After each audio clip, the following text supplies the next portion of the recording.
This is the Bottom Bins Podcast. Oh, yeah!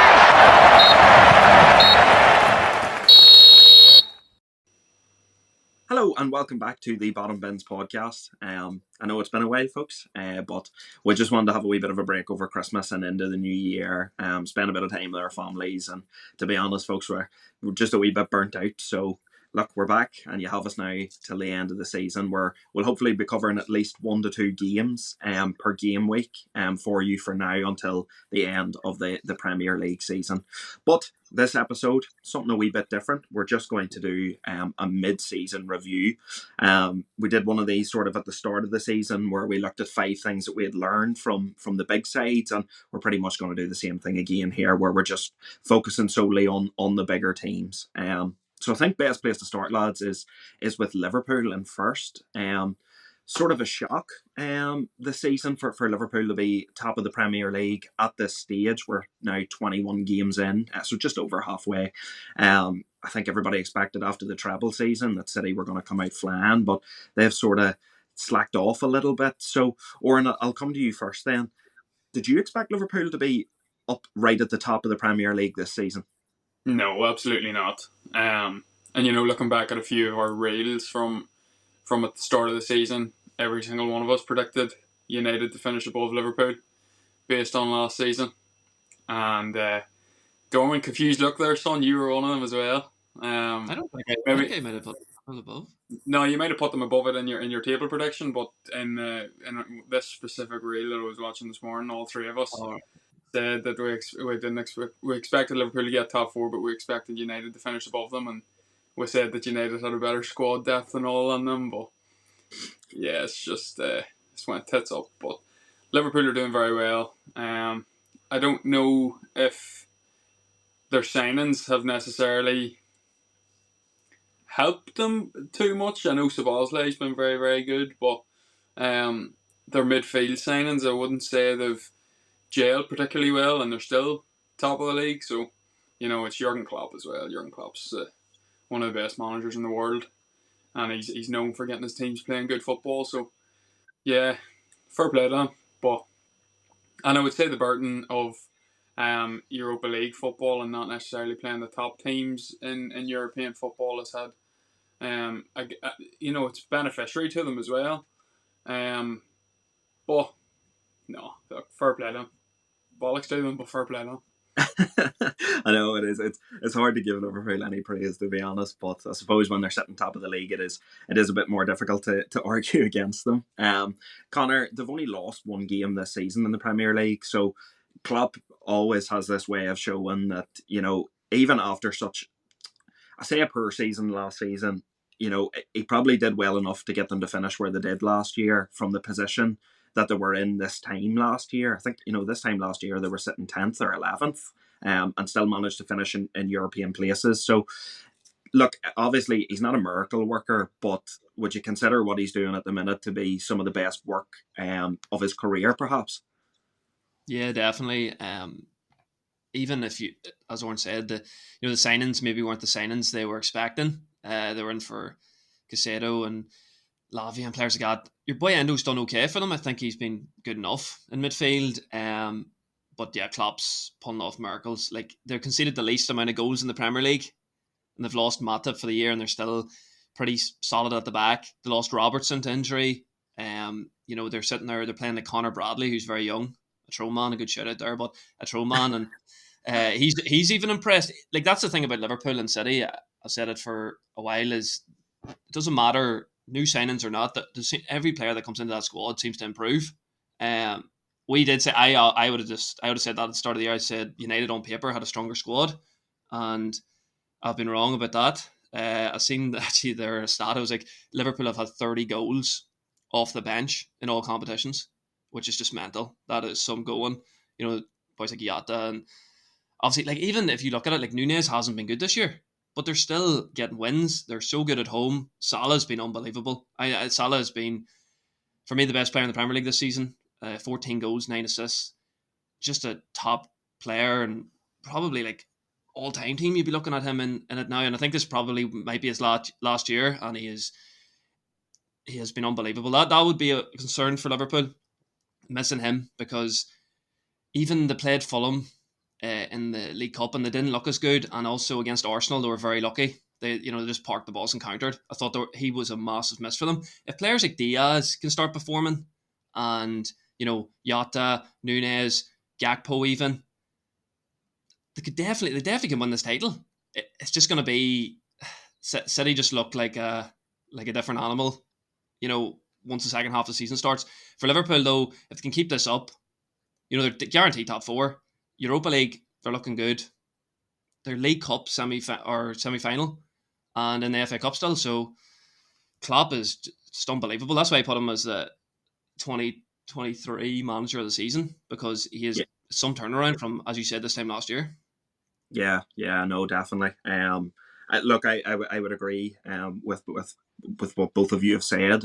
As a whole, I think Liverpool have maybe been a wee bit of like a surprise package this season, because I certainly didn't have them finishing as high up in the league. I thought they would definitely come in the top four, but for me, they were the fourth best team in England. I didn't foresee them being top of the league at any stage during the season. So I would agree with both of you. I do think that Klopp's really sort of pulling up trees there, and he's definitely just showing the caliber of manager that he is. Not that anybody here or anybody listening to this podcast would ever doubt his credentials, but I think this season especially is just highlighting just how good of a manager he actually is. And I agree with you as well, Connor. Mohamed Salah, he's far and away the best player in the Premier League, far and away.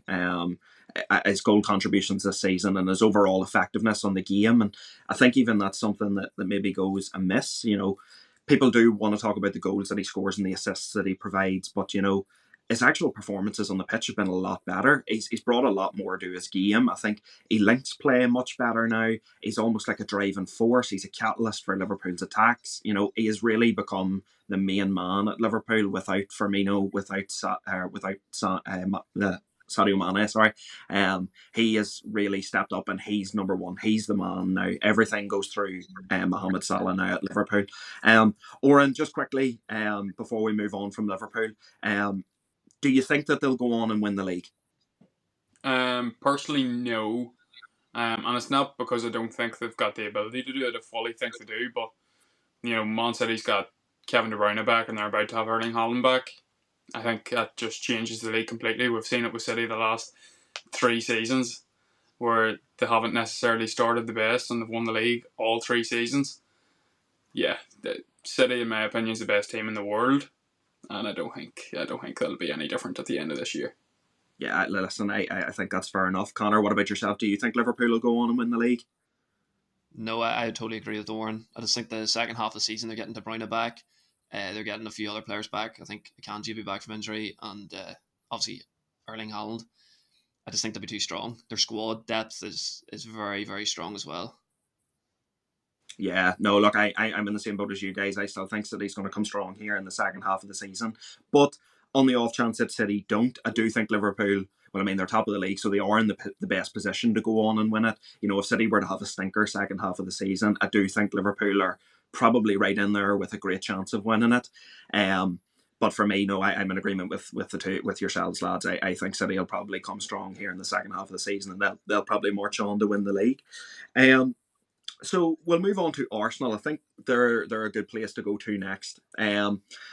Okay, lads, not really the season I think that Arsenal fans expected. I was listening back to some of our very, very first episodes from the season, and Connor, you were consistently saying every week about Arsenal, you've not been impressed. You were saying the football, the style seemed to have changed a little bit.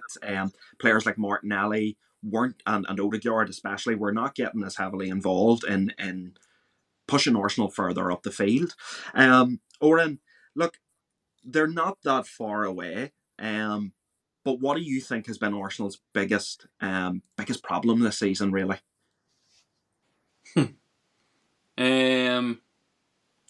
Recruitment to an extent. I know everybody was buzzing about the Declan Rice signing, and I'm not saying he's been poor, but I think they're missing that real leader in the team. Granit Xhaka, I think, has been a bigger miss than most people actually think. Not just on the field, but also in the dressing room. And I know he wasn't their captain, he was at one stage, and obviously there was that big fallout, but last season, I think we can all agree he was one of the more consistent midfielders in the league, and definitely one of the better performing midfielders in the league. But, there is a lot of factors to it. Personally, I don't think Arteta's the manager that the media see him to be as well. I think Arsenal have a very, very good squad, and I think, you could throw a bum in there and they do alright as a manager of Arsenal at the minute, because Arsenal's youth talent, especially, or young talent rather, is exceptional and up there with the best in the world. Like, I seen actually that transfermarket.com, the top 10 valuable players in the world, like 4 of them's Arsenal players, because they're all so young and have so much potential and are already playing out of their skin. Look, we haven't seen it from Martinelli and that this season, the same as we've seen last season, but same as City, these players can just turn it on. And if they do decide to turn it on, Arsenal could definitely go on a run of games. Like, this is a very fine line of a title race. There isn't much points between first and like fifth. Like, Spurs are on like 40 points, I'm pretty sure. Yeah, they are. And they are. that's, the Spurs haven't been good at all, but, well, sorry, from the start of the season, from what everybody was expecting, and then Van de Ven got injured and Madison got injured, but now these boys are coming back. It's so open. And like, Arsenal's definitely not out of it because of how tight it is, but it just hasn't clicked the same way that it did last season, and I think that comes down to poor recruitment, to be 100% honest. Okay, I think that's totally fair. Totally fair. I mean, even if you look at some of their signings in particular, like Timber, he lasted 10 minutes on a Premier League football pitch, and look, I know that's not his fault. He ruptured his ACL. There's nothing really much he can do about that. But like, in that 10 minutes he was on the pitch, it's probably the best 10 minutes of football that Arsenal have played all year. They were so expansive. But unfortunate for him, really, and unfortunate for Arsenal. But I completely agree, Oren. I think underperformances this season are massive for Arsenal. Connor, a lot of talk in the media was that Karim Benzema might come to the Premier League and that Arsenal would probably be the front runners. I seen a stat the other day. I think Saka is their top goal scorer this season, but then Jesus and Martinelli have only scored like 7 goals combined in the league this year. It's near worse than Rashford and Højlund for United. It's crazy. So for a team that were expected to really push on and win the league as such this season, do you feel like that clinical goal scoring number 9 is the key piece that they're missing at the minute? Definitely, they're crying out for a centre forward that can get them that 20, 25 goals. You see it was like, I know Salah's not a striker, but he's getting them the goals. Haaland's going to get City the goals. You need that player that's going to get you the 20 goals if you're going to win the league. I think we said the same last year. There's been a lot of drop off this year. Jesus has been really poor. I said, like, I didn't weren't on the podcast, but when he was at City, I have a mate who's City fan. He said the same thing to him. I says, you won't win the Champions League with Jesus because he's not clinical enough. He can't finish big chances, and it's being shown. And I have mates who are Arsenal fans, and they're fed up with him. They know they need a new striker. Eddie Nketiah has only, I think he's their second top scorer, 5 goals, and I think he got maybe a hat trick against Luton or someone like that. And he hasn't been performing. You look at I watched them against West Ham. I thought they were rubbish. They don't create enough. I think Arteta, I would agree with Thorne. I think Arteta is a very overrated manager. Like, he done well last year. That a big lead that completely collapsed. And this season, I was saying it from early on. I said, their luck's going to run out. They were getting lucky. They were beating teams like Luton, and there was other teams that were beaten just by pure luck. Even against United, I was not impressed. I thought they were lucky to beat us that day. And you just look at some of it, like Havertz has actually been okay, but he wasn't what they needed. They needed a striker. They didn't get one, and they're going to have to go and get like a Benzema. But I don't think that, apparently Benzema's not going anywhere. But I would worry if I was an Arsenal fan, even to watch them against Fulham New Year's Day, I think it was. They were poor. And even against Liverpool, I thought that was one of their better performances, but they couldn't finish. And they got beat 2-0 in the FA Cup. So for Arsenal this season, I don't think they have any chance of winning the title. And I think their season could really, really collapse soon, because if they get put out of the Champions League, if they lose another game or two, their season's practically over. They're out of the FA Cup. They're out of the League Cup. And if they get like 3rd or 4th, and Arteta hasn't even competed in a trophy, really, I think his job will be on the line early next year. Yeah, no, listen, how many times have we said it on this podcast? You know, football is ultimately a results business, and what you would say about Arteta at the minute is, you know, the results have not been swinging in Arsenal's favour. I mean, to go out of the FA Cup so early, granted, yes, it's Liverpool, but you know, to not even, like you said, Connor, to not even compete in a cup competition as such. I think it was West Ham that put them out of the League Cup earlier on this season as well, and like totally played them off the park at Upton Park that day, or the London Stadium. So I agree, Connor. I think, you know, if they exit the Champions League now in this next round, he could be under a bit of pressure. You know, he could, and you know, the Arsenal board might look to get maybe a more household name in through the door that might kick Arsenal on. I mean, they had a fantastic manager a few years ago and didn't wait it out with him. So I think that's the perfect segue into Aston Villa, lads, and Unai Emery really transforming the fortunes of Aston Villa this season. They have been nothing. I can't find words to describe how good they've been this year, because I don't think it would do the job that he's doing justice. Oren, again, similar sort of question to the Liverpool one. Are you surprised that Villa are as high up the league as what they are? No, not really, to be honest. You know, if you told me last year, whenever Unai Emery was appointed, that they'd be in this position this year and that position, and the position that they finished in last year, I would have told you to do one. Do you know what I mean? But considering how they finished last season and started this season, no, it doesn't surprise me. They've got a great squad, and you know, it's very much that sense of they're a team rather than a bunch of individuals, like our beloved United, to be 100% honest. You know, Aston Villa mightn't have a superstar in every single position, but at least they'll play for the badge, they'll play for the club, they'll play for the fans, and they'll play with each other. And that's the foundations of any good football club. You know, Villa have spent a lot of money over the last 5-10 years. They've spent a lot of money, and recruitment hasn't necessarily been fabulous for Villa, but the signings that they have within their squad now have worked, and they have to just work on their recruitment for the next couple of years, and they could really be a dominant force in England again, and you know, really push for Champions League qualification every single year consistently. That's probably the job for Villa in the next few years, to keep this going. They've improved so far. Look, the season's only halfway through, but they've improved so far on their 7th place finish last season. They're in Champions League qualification. You know, they're in that arena of it anyway.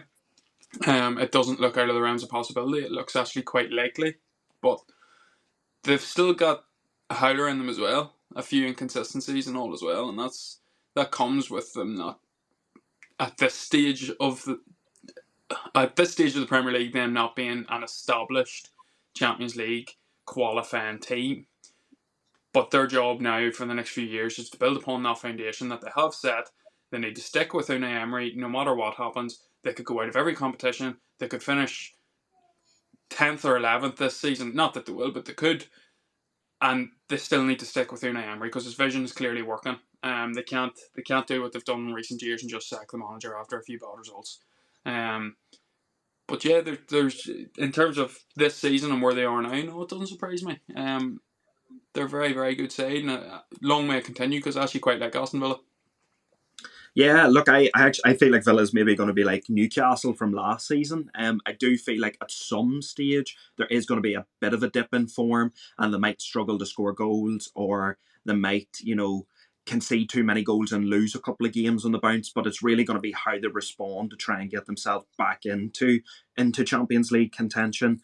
But I mean, there's no doubt they've been one of the standout sides in the Premier League this year. You know, I dread to think of going to Villa Park, to be honest, because at home especially, they will cause every single team in the league bother, like, and they have the ability to play any side in the Premier League off the park, to be completely honest, especially at home. Connor, Ollie Watkins again has kicked on. He's having another phenomenal season. The third top scorer in the Premier League at the minute. Look, you know, we have the debate, and we did a couple of times last season, you know, between Tony, Kane, Watkins, especially coming up to World Cup time. Sorry, Callum Wilson as well in that bracket. You know, we had the debate about who were England going to take as Kane's sort of backup. Obviously, Tony hasn't played, so we haven't seen him in a while. Wilson's been quite inconsistent at times this season, whereas Watkins has undoubtedly been one of the biggest goal threats in the Premier League this season. Are you, a similar sort of question, are you surprised with how his development is going under Unai Emery? It was, yeah, kind of. I have to admit, I've been totally surprised by Villa. I'm pretty sure on the second week of the podcast, I slagged them after they got beat 5-1 to Newcastle and said they were going to have a terrible season. So yeah, with Ollie Watkins, it's all round game. 9 assists, 9 goals for a striker. That is insane. He's been absolutely brilliant, and as you said, under Emery, he's reached another level that I didn't know if he could reach. Obviously, he was a top player before Emery got in. He was still playing in the Premier League, scoring goals, but he's just hit another level now. And even like players like McGinn, Douglas Luiz, like I've seen Douglas Luiz has 6 goals, 3 assists this year. McGinn has 5 goals. Like they're, we're talking about Arsenal. Saka's their top scorer with 6 goals. They're midfielders, and they're contributing that to the team. That is huge. I have to give credit to Villa; they've been brilliant, but I do feel like they will drop off the second half of the year, because I think even the last few games, I watched them a wee bit against Everton. They're really impressive to watch. That was the first 0-0 Emery's been involved with in the Premier League. It's something like 90 games, which is mental. They do play really good football, but I do think teams can get at them. Even against United, they were 2-0 up, and most sides, I even think, even Luton could have held on a 2-0 lead against United, but they kept going with this attacking football, and they were missing a few players. I think their squad depth is a bit weak. Your boy Longley from Barcelona, I really don't rate him. I think I said it before, I really don't rate him, and he's getting games now because of injuries and stuff. For Villa, I think the worst they'll do is probably come like 6th, but I think they will drop out of the Champions League. But I just have to give them credit because I've doubted them before and they've proven wrong, and I've seen the 43 goals this year, which is the 3rd most in the Premier League. Like, that's insane for a team like Aston Villa. So full credit to Villa. And do you know what? I'm like, you have to, yes, you enjoy watching them, and they're a really good side to watch. And at home, as you said, I think United play them in the next few weeks. I am not looking forward to that, because at home they're arguably one of the best teams on form in Europe at home. Them and Liverpool, I would say, they're the 2 hardest places I think you can go at the minute. Yeah, no, I completely agree. It's Villa at home are just a different animal, and I think their recruitment, as Owen pointed out earlier on, especially this summer though, was just absolutely fantastic. Pau Torres has been excellent for them. Moussa Diaby has been excellent for them. Those additions really kind of stamped them and moved them forward a level. Really, they were Champions League caliber players coming to play for Aston Villa, who were in the Conference League. But you can see that the ambitions there from Villa. Villa want to get right back up to the top. They want to be, as Owen said, an English football powerhouse again. And with that particular manager at the helm, and if the recruitment keeps going this way and they can manage to keep picking up results, I don't think they're that far away, to be completely honest. Compared to other sides in the league, I think they're much further along in their process than other sides in the league. But we'll move it on from Villa, lads, and we will go to Ange Postecoglou's Tottenham Hotspur. Again, as Owen alluded to earlier, their start to the season was absolutely magnificent. Listening back to I think it was our 3rd episode of this season, we had covered the Manchester United and the Tottenham Hotspur match, where really United were actually quite unlucky to get beat that day, but we all came away from that game with the same statement. You have to give credit to the team that takes their chances, and ultimately that's what Spurs have done this season. We're seeing players like Richarlison performing to probably his best. We're seeing Son right back in it. I knew Son wasn't going to have another season like he did last year. It just wasn't going to happen. World-class players push through those bad breaks in form. But Oren, you obviously have watched a lot of Celtic under Postecoglou, and we did sort of talk about that in that episode, that you were saying, listen, I'm not surprised here. This is exactly the football that Ange plays. The only thing I would say, Oren, is, are you surprised at how well it's translated to the Premier League? Not necessarily. Well, there's elements of his game that I'm surprised have worked so well. Excuse me. His high line, he's playing right up to the halfway line. Sometimes, and I'm surprised that hasn't been exploited as much as it has. We've seen it a couple of times in a few different games, but he does play a very high line every single game, and just with the pace in the Premier League these days, like you just mentioned, your man Diaby from Villa, he would absolutely cook on a high line like that if he got the right ball. But yeah, it hasn't been exploited as much as possible, and that comes down to his regimented training, of course. I really rate Ange Postecoglou as a manager. People think his career started at Celtic. Ange Postecoglou was a very, very successful manager before going to Celtic, and he'll be a very successful manager since leaving Celtic. But yeah, Spurs, it didn't surprise me, the style of football. I was worried when they lost Harry Kane, as I'm sure Spurs fans were as well. I was worried, but no, he's made it work. He said after Kane was sold that he was preparing for his exit, so he was thinking ahead, and that's what the great managers do. And hopefully, not necessarily for Tottenham's sake, I've no real affiliation to Tottenham, but I do like Ange Postecoglou, and I hope he succeeds. And this style of football will succeed with him. His recruitment was fantastic. You look at the deal from Maddison and Van de Ven, who I mentioned earlier in particular. Both of them players are on top form. It's unfortunate that Maddison is injured at the minute, but even the transfer fees paid for them, I think it was a combined like 75 million for both of them, and that is absolutely insane. That's less than one Harry Maguire. Do you know what I mean? And then even Udogie last year. Now it wasn't Postecoglou's signing, but they signed him last year, put him out on loan, and he's starting now for Spurs this year, and he's a very, very talented fullback. I think he's getting the best out of Pedro Porro as well. Pedro Porro's got so many assists as well. He's been fantastic, both attacking, and you know what, he's really improving defensively too, and credit to the manager for that. He's obviously helping him in that area, and fair play to him, and yeah, it doesn't surprise me the Spurs are doing so well. So no, Warren, I completely agree with you as well. I think Udogie, Porro, arguably two best fullbacks in the Premier League this season. Very hard to get at from a winger's perspective, and their output this season is just crazy from fullback. Connor, out of the three of us, not that you've ever been down on Spurs, but you're always quite realistic. With when you're talking about Spurs, and anytime you are a wee bit down on them, you always do back it up with good points. But look, I am just wondering, with the start of the season that they had and how they've managed to maintain this Champions League push, has your opinion swayed on Spurs at all? Yeah, definitely. The style of football they play under Ange has been fantastic. I thought he would struggle coming from Celtic. I've seen Celtic a wee bit, and they play very attacking football, so I was thinking they're going to get countered a wee bit what Oren said. Like, there'll be players of the quality in the Premier League that would, take advantage of these high lines and pressing from the front foot, but I've been wrong. Even as you said, like Son this season has been fantastic. 12 goals. They're one of the highest scorers in the league. Even though they do concede a lot of goals as well, I think they've conceded over 30 goals. They do play a brilliant style of football, and as I said, like even on Sunday there when they're playing United, they dominated the game and they were the far better team, and they're missing 5 or 6 of their best players, and it's just infuriating to watch as a United fan. As you said as well, the signings this year have been brilliant. Maddison, who's been missing, once he comes back, I think they will get top 4 over Aston Villa, because I think the players are getting back.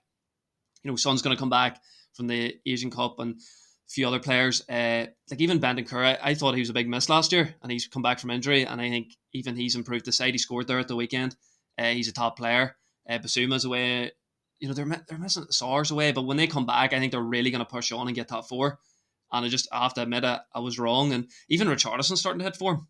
And they've brought in 2 signings. They brought in a centre half and a striker, because they know that's where they're weak, and they know they have a chance at Champions League football. While other teams have done nothing, like Arsenal, United, they haven't really done anything in January. They know they have an opportunity, and they're going to back their manager because he is getting results. And for me, I've been down on Spurs, but I have to say, even before Sunday, they're a good side, but they do have a blip in them. That's why I think Ange came out and said they were still title contenders, which is nonsense. They're not at that level yet.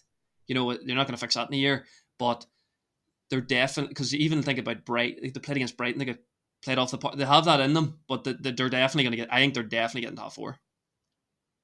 Yeah, I agree. I think they're definitely going to get in the top 4 as well. They're a really, really good footballing side. I think the recruitment's been excellent. Like you said, Connor, they're actively making moves in January to try and patch holes in their squad.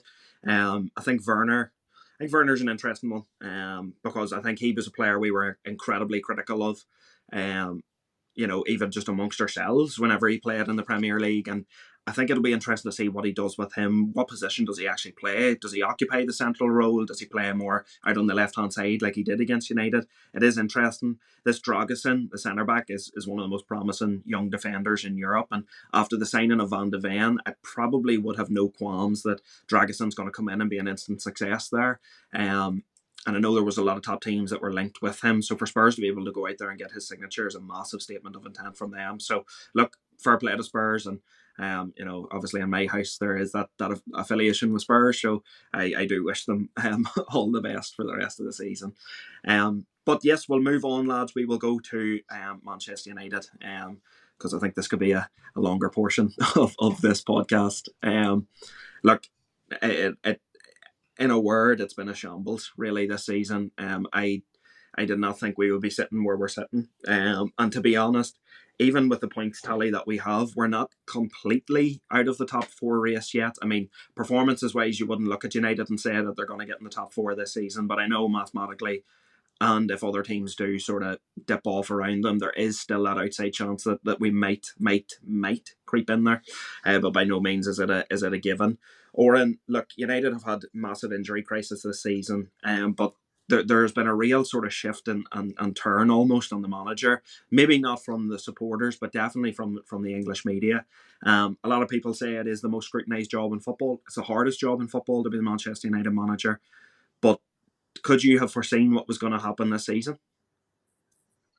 No, I couldn't, to be fair. But I'm not I'm not too critical of the manager. I'm not necessarily. It's a tough one. Man United's a tough one because I am, out of us three anyway, I'm the optimistic one. Like I still think we'll get top four, and I do. Now that we've got the players coming back, I don't think that's unrealistic. I think that a lot of the scrutiny towards the manager came at a time when I would say 5 out of his normal starting 11 was injured, and he's had to make do, And don't get me wrong, there's been some glimmers of promise come from them injuries as well, with the likes of Kobbie Mainoo coming into our starting 11. If there wasn't that many injuries in midfield, who knows if he would have got as many chances. I know it was always the plan for him to come into the team, especially after pre-season, but who knows if he would have got as many chances to prove himself like he has done so far this season. And it's no disrespect to this player. I'm going to talk about Johnny Evans. It's no disrespect to him whatsoever, because I actually think he's been phenomenal this season for Manchester United, and everything he's been called upon to do, he's done. But realistically, Johnny Evans should not have been signed for Manchester United this season. He should not be a Manchester United player, for the first team anyway. I know he was very much signed to go and do his coaching badges while playing the odd game in the cup and helping out the youth. That was what it was outlined, even in the Manchester United statement when he was signed. And I think he's made the most appearances out of any of our defenders this year. We've had 19 different combinations of a back four this season. So that consistency isn't there even within the starting 11. So how do you expect consistent results? And that's what I would say to all Manchester United fans. How can you expect a manager to do something with what he's got when what he's got is that? Do you know what I mean? Even the likes of Rashford hasn't kicked on. Manager dropped him. Garnacho started playing on the right wing, and he's made an instant impact out there. And now Rashford's starting to come back into form. Højlund's getting a few goals. Has 2 goals in 2 Premier League games now for Højlund. I think in the next few weeks it's going to be crucial. I'd say the next 3-4 games for Manchester United will decide their season. If they can win the next 4 league games, and I know they're tough games, that will show the calibre of Manchester United, because we've got the majority of them players back. There's a chance in the FA Cup still. I would like to hope we'll get through Newport. But this season you actually do never know. But I'd like to hope that's a nice wee bypass into the 5th round anyway. I'm not too worried, to be honest. I think it's unfortunate. I do think Erik ten Hag will be sacked just because of the new ownership. I don't personally want him sacked, but I think because of media pressure and recency bias, I think he will be sacked. And I think they'll bring in. I think they could genuinely bring in Eddie Howe from Newcastle. To be honest, I think they're looking at an English manager. It'll be him or Potter, but hopefully not. I hope they stick with the manager. Hopefully he gets a loan signing of a striker. I don't care who it is. You just need somebody to help Hoyland up there because he can't do it on his own. And Martial is absolutely useless. I've read so many reports that he's been exiled from team training and everything as well. But look, next few games will determine Manchester United's season. Yeah, I think so too. I think these next sort of 3-4 league games are incredibly important for United. Yeah, look, I think, you know, I am like you, Owen. I really hope the manager's not sacked either.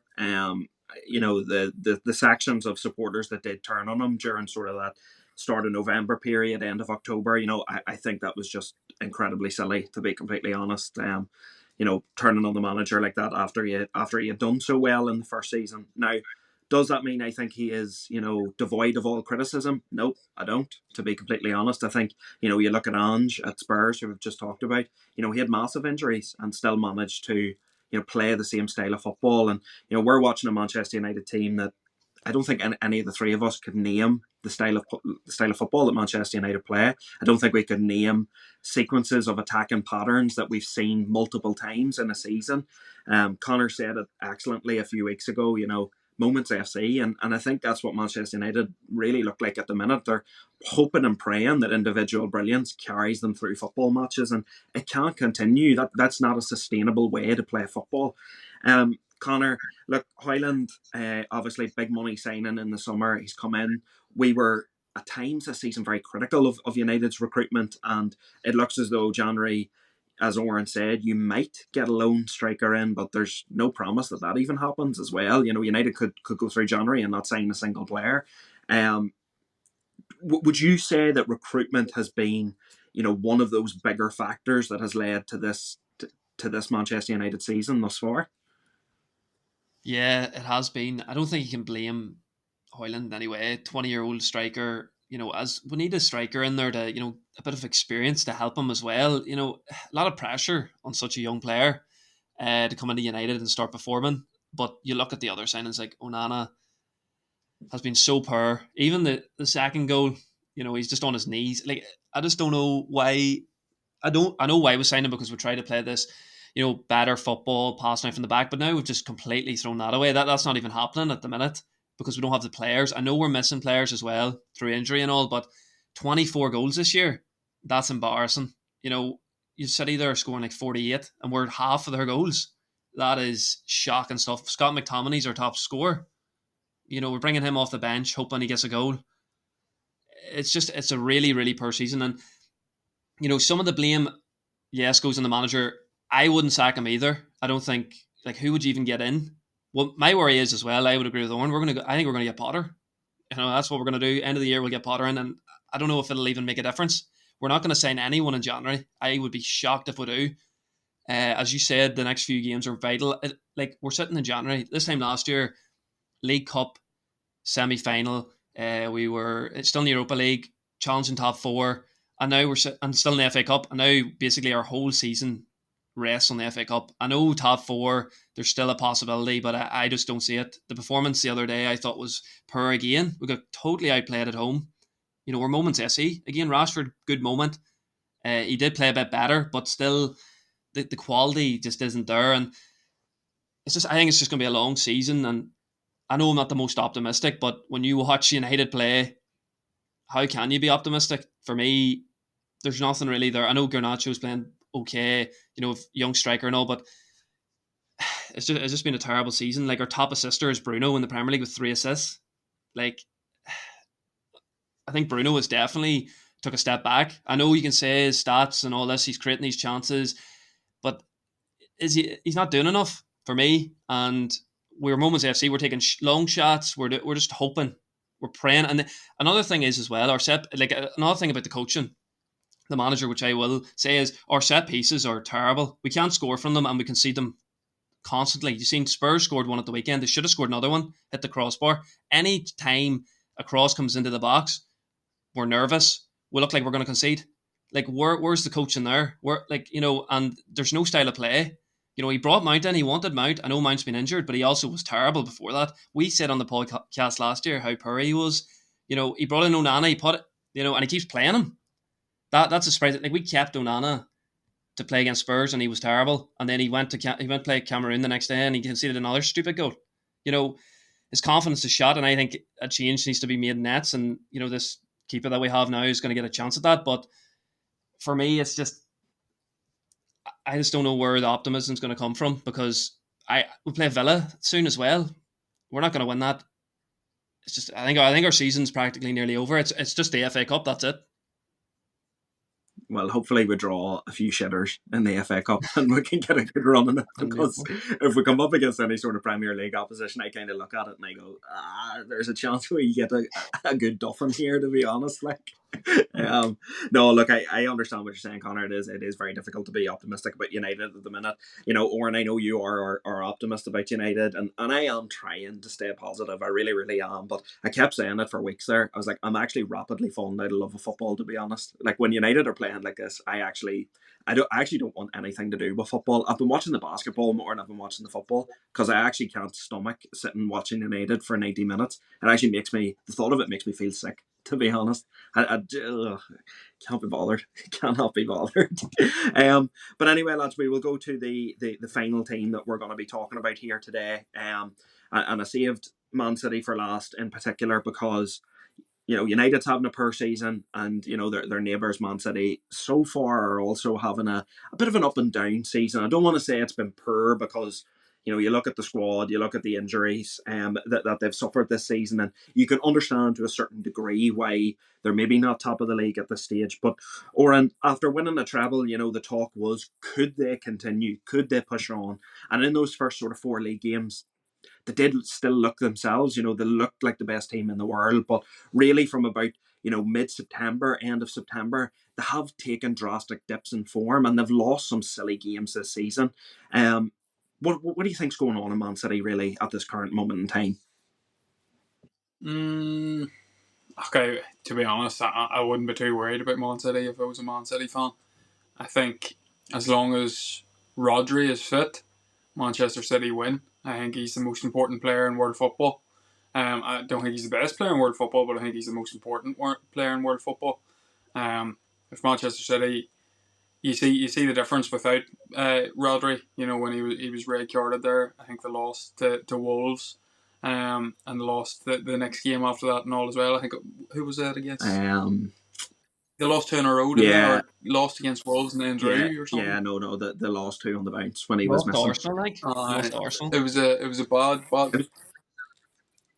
lost Lost Arsenal, was it? And they lost in the Champions League without him as well. He didn't play. Didn't play in the Champions League for whatever reason. And when I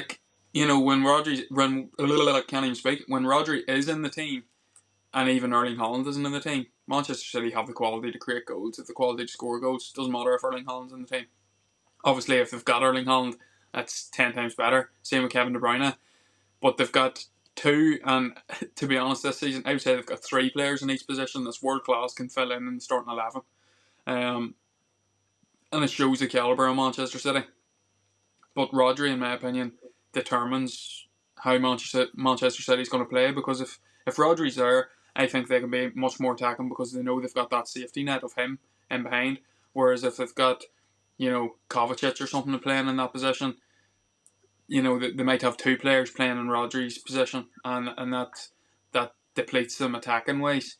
But look, we're talking about Manchester City being poor, and if we're being realistic, it is poor based on their standards, not poor to the league standards, but poor based on Manchester City standards. However, saying that, it genuinely would not surprise me Manchester City going to win the treble again.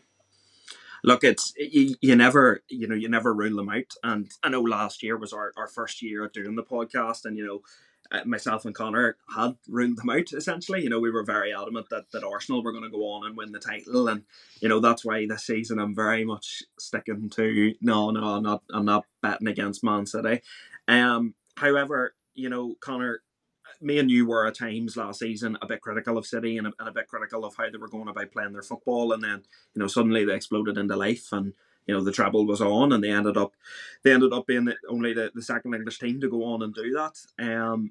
But look, Connor, looking at them this season, there are multiple performances. Wolves, as Owen already highlighted, that Wolves game especially without Rodri, but they didn't even create. It's not even as if they were bad defensively. Like, they didn't even look like scoring in a game like that.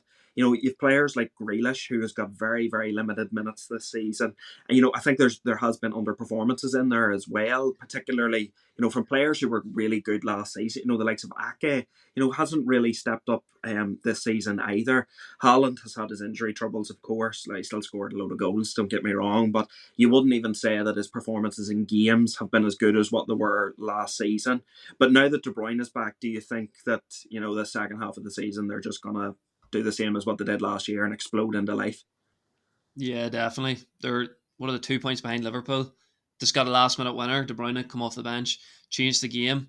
Especially Rodri as well, unbelievable. Even his goals he's contributed to the team, and for him not to get in the World XA is a disgrace, to be honest. I don't know if you've seen that, he didn't get in the World XA, which is mental. But I think that the one weakness for City is the goals they concede. I've seen this year they've conceded 23 goals. Last year I think they conceded 33 in the whole of the league, and the year before I think it was 26. So I think at the back they are, you can get at them. Even Newcastle there, Gordon scored a great goal on them, and Isak scored a good goal. I thought Walker had a poor game.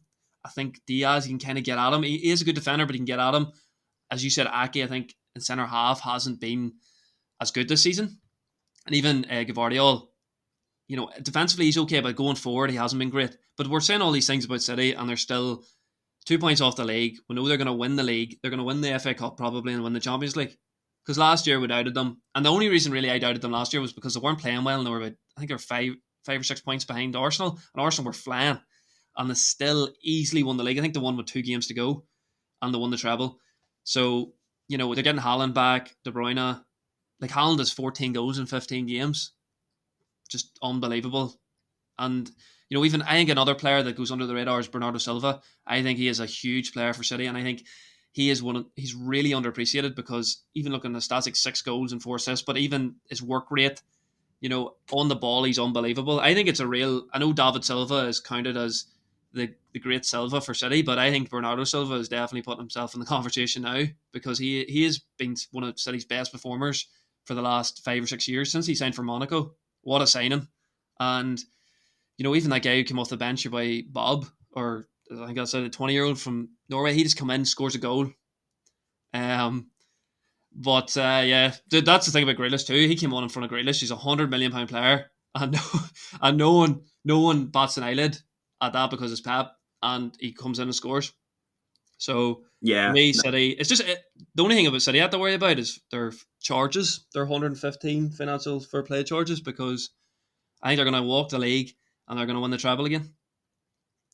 Yeah, well, I think they've now said that it'll be like the end of 2025 before they're even going to get round to like addressing the majority of those charges. So I think we've a while to wait yet, lads. We might be in our third season of the Bottom Bins podcast before we're talking about City and their charges. But look, just actually, Connor, on Bernardo Silva, I'm glad you brought him up. He is such a talented player, and it is mad, when we think of the echelon of the echelons of great Premier League midfielders, even that have played for City in recent years. We think Yaya Toure, David Silva, Kevin De Bruyne, Rodri.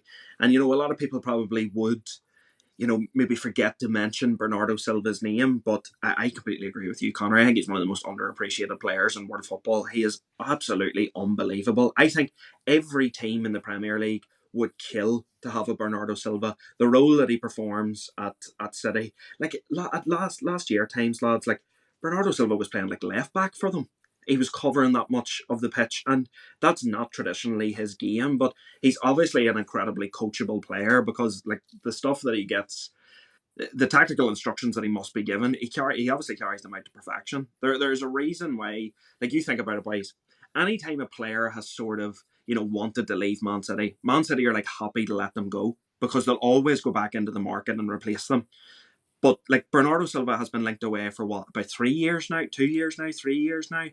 And City are adamant that they're gonna keep a hold of him. Like, they will not let Bernardo Silva go. He is obviously that important to Pep that he's almost an untouchable in that City squad. It's almost like no amount of money in the world will take Bernardo Silva from Manchester City. But just quickly before we end the podcast, lads, I just want to quickly touch on the relegation battle in the Premier League. I know very much we focused there on the big boys up at the top end of the Premier League. There was a couple we didn't get to talk about, the likes of Newcastle and Chelsea, but I don't think we would have many positives to say about either side, to be honest. So we'll maybe just keep that one to ourselves for now. Oren, it's been tight down at the bottom, and the reason I want to touch on relegation is because Everton had another letter sent to the club about potential points being deducted from them. We've never seen something like this before. Points being deducted twice in one season in any major European league. So, just touching quickly on that one scenario, how much of a factor is that going to be ultimately in the relegation race? Could be huge. Could be huge. Like, don't get me wrong, I think Everton, even if they get another 10 points deduction or whatever it is that they could get, I still think they might be okay somehow, because they're playing brilliant football for their recent level. Do you know what I mean? They don't deserve to be in a relegation battle, but if they get another 10 points deduction, it could be very difficult. It would change the landscape of everything. I think Luton Town are proven to be a very difficult away fixture to go to at Kenilworth Road. We're seeing the big boys really struggle, and last minute results coming for both Liverpool and Arsenal at Kenilworth Road. There's potential for big upsets there. So Luton's not necessarily out of the realms of possibilities staying up. I think there is 3 or 4 teams down at the bottom that's, they could all go down, or they could genuinely stay up. I think Burnley's as good as down, in my opinion. I don't rate Burnley at all. Again, Sheffield United, I'm not a huge fan of. I don't think they'll amount to anything in the second half of the season. And I know Luton's probably in the worst position of all of them, but in terms of the football they play and the results they nearly get, if they can turn them nearlies into something, even if it's just draws, they could prove a lot of people wrong. But even Nottingham Forest, if they get a 10 points deduction or whatever the points deduction is, that's vital for them. Like, that is huge for them. The landscape of the Premier League in terms of the relegation battle could really be changed in the next few weeks. Yeah. And it mightn't be based off results. Yeah, no, completely agreed, Owen. Completely agreed. Connor, in our pre-season predictions, Owen, I know you weren't actually there for them, but, in our pre-season predictions, Connor, we were very similar in our choices in the bottom 3.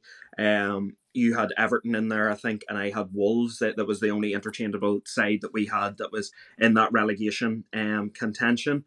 But, this news about Nottingham Forest as well, possibly getting points deductions, and I feel like, even having to talk about points deductions it's a bad state of affairs when that could ultimately decide a Premier League season. But all 3 of us, at least at one point of the season, have said top half of the Premier League is probably the strongest we've seen it in terms of the actual squads, the managers, but the bottom half is probably the poorest that we've seen in terms of relegation battles, because the squads don't really seem to amount to anything. But as Oren just highlighted there, Luton are proving a lot of people wrong. I know, Connor, in our predictions, we both had them at 19th. We didn't think they would finish rock bottom. We actually reserved that space for Sheffield United. But look, is there any sort of major upsets or any teams that you've looked at this season in particular and thought they're really in for contention, and I didn't think they would be? I think Brentford would be one. I know they lost Ivan Toney, but they're only, I think, 3 points outside the relegation zone. I thought they would be, last year they had a great season. I thought they'd be towards the top half, but they've really slipped without Ivan Toney. They've had some poor results. So I've been shocked by them. I thought Wolves would struggle. They've actually done really well. I thought Burnley would do a lot better. They've been terrible. Like, Burnley and Sheffield United are down. And they're not, Burnley don't even look like they're going to make a managerial change. They kind of have accepted the fact they're going to go down and then just try and rebuild again, next year. For Everton, I did think they would struggle, but I have to give them credit. They played really well, and they're really unlucky to be in the position they're in, because I think they would have been like 12th or 13th if they didn't get the 10-point deduction. As you boys said, if it's all going to come down to Forest, they're 4 points behind Luton. If they get a 10-point deduction, they're in big trouble. And if Everton get that 10-point deduction, I think it'd be very difficult for them to come back from it. You know, even psychologically, to lose that many points, 20 points, which would be mental. I don't know if they'll get that. I don't know the ins and outs of that, but especially when are they going to get this penalty? It could be near the end. They don't know. You know, that's going to be huge as well. So I think the two, we know they're definitely down. Luton have surprised everyone, though. I think I said 19th, but I was slagging a lot of their players. They've played really well, especially at home. Even against City, they played really well at home. You know, as Owen said, Arsenal, Liverpool, they got a point against Liverpool. So, you know, that could give them motivation if Forest and Everton, you know, get that deduction. So for me, I still think the three that'll go down is Luton, Burnley, and Sheffield United. But you know, it's crazy to think like it's gonna come down to will teams get deductions, because they might enforce it next year. You just don't know. Yeah. No, completely true, and I do completely agree with everything you've said there, Connor. To be honest, I think, you know, Brentford definitely. That's I don't think any of us would have said that Brentford would have been as low down the table as what they are. They really just need to get Tony back at this stage, to be honest. And, you know, hopefully when they do get Tony back, they will start to pick results up again. Because I don't think he's going to be leaving in January, to be completely honest. I can't see a team coming in with 60, 70 million for Tony in January. I think that'll be a summer exit for Ivan Toney. But I think that's going to do it for this episode, folks. Thank you very much for tuning in. If you are listening to us or watching us on YouTube, please give the video a like. Please hit that subscribe button. You know, if you can do that there, you'd really, really help us out in terms of the algorithm, because, you know, we don't have that many subscribers and would like to have a few more. And again, similar, if you're watching on Spotify, please go and hit that follow button. It helps to push our podcast right up the algorithm and can hopefully open us up to a new avenue of listeners, really.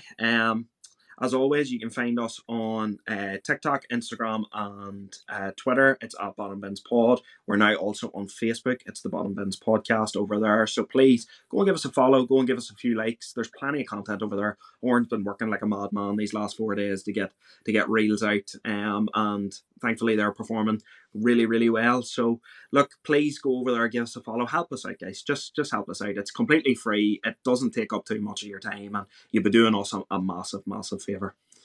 And as always, thank you for listening, and keep it bottom bins. Keep it bottom bins. Buttons.